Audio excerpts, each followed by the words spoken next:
Hi, this is Bob. Hey, toward the end of the last episode, I had mentioned about the fact that I realized that I was becoming somewhat seduced by the need for speed. How each ride I was trying to go a little faster than the previous ride, thinking that's a good idea for me to get my confidence up at the higher speeds. But at the same time, I was paying less and less attention to riding slowly, and I'm realizing that I need to improve my skills. I'm still just as sloppy as I was when I first started with my clutch work and my throttle.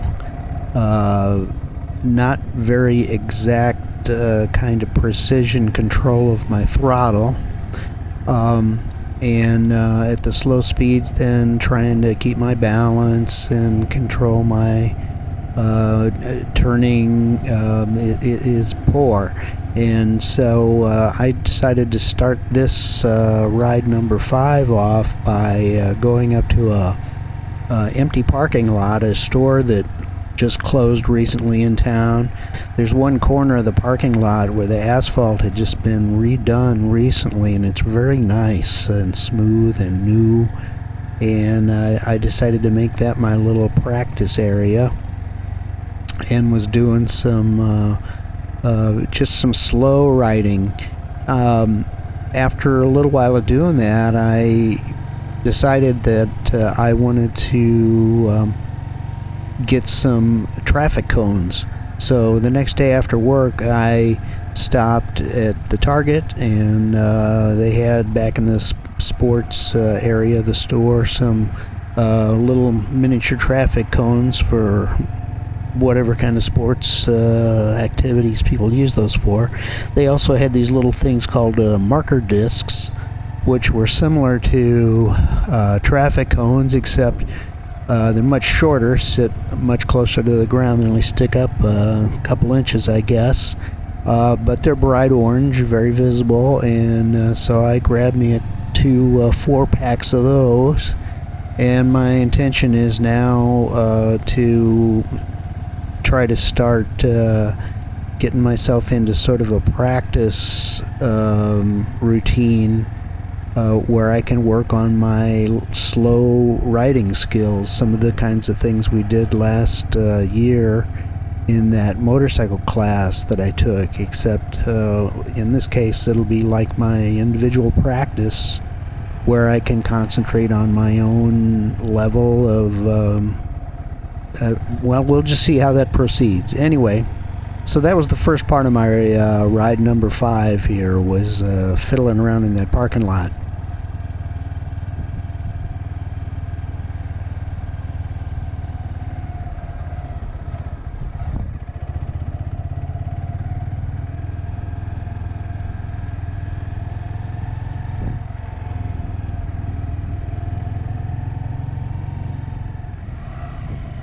Okay, moving on, there's something I mentioned more than once in the last episode when I was talking about protection. I was referring to armor that I was calling D30, and I was trying to search on the web and couldn't figure out why my search wasn't matching anything on D30, and it's because it's D30, not D30, D30. So that's a correction there. Sorry about that. Another piece of news is my new jacket arrived. That's the Icon Contra 2 in high-vis yellow. It's beautiful. I will be happy riding now, knowing that I'm more visible. So that makes 2 pieces of gear I own now: the Scorpion helmet and the Icon jacket, both in high-vis yellow. The last few days I've been doing a lot of research on the web about motorcycle pants, When I was doing research about jackets, I was primarily interested in visibility, and I had just learned about armor, so I was interested in that. But now I'm becoming more aware of abrasion versus impact. The armor's good for absorbing some impact, but apparently a lot of injuries associated with motorcycle accidents is the actual going down the pavement, having the pavement trying to scrape all the skin off your flesh. And so the abrasion protection is something I've been doing more research into. I found a video of a guy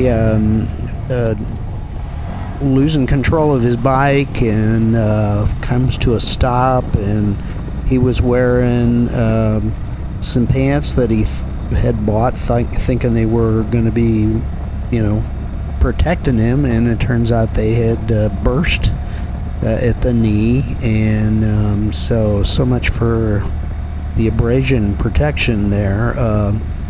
In the comments that accompanied that video, we're talking about how these were polyester, and how a lot of the motorcycle clothes right now is made out of polyester, that it's not a particularly high what is the term, denier, the strength of the fabric, and so the commenter was saying this is insufficient. And so I started doing more research and realized that a much better abrasion protection is nylon. But in the price range I was looking in, I was having trouble finding anything that wasn't polyester. And then I realized the next step up from the nylon is the Kevlar, and then we're talking even more expense. So I'm not sure. I was, getting into looking at pants that were more expensive than what I was prepared to pay for. But the most recent thing I discovered is what do we call it? A base layer. A company called Merlin making a Kevlar. It's sort of like long johns. So you got a layer of Kevlar you can wear underneath your other clothes. I found that's like $180. And so that's how far I've gotten with my research right now, that if I had to buy something right at this moment, that's probably what I would go ahead and get. But I'm going to be doing some more research in the meantime.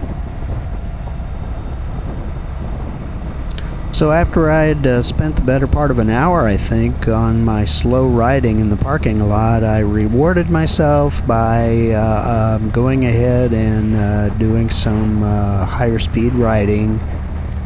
Now keep in mind, when I say higher speed riding, up until recently, the fastest I had ridden, I had gotten my bike up to 41 or 42. So the goal was to see if I could ride at 45. There's some roads right around the area that are 45 miles an hour, and it would be nice to be get my riding to a point where I could ride on those roads with confidence. So I'm going to end the episode with an excerpt here from where I got the bike up to 45 and actually held it there for just a little bit. For just a moment, the speedometer jumped up to 46. But like I say, I actually held it at 45 for a little bit there, and so that's pretty exciting stuff for me. Everybody take care. Bye-bye.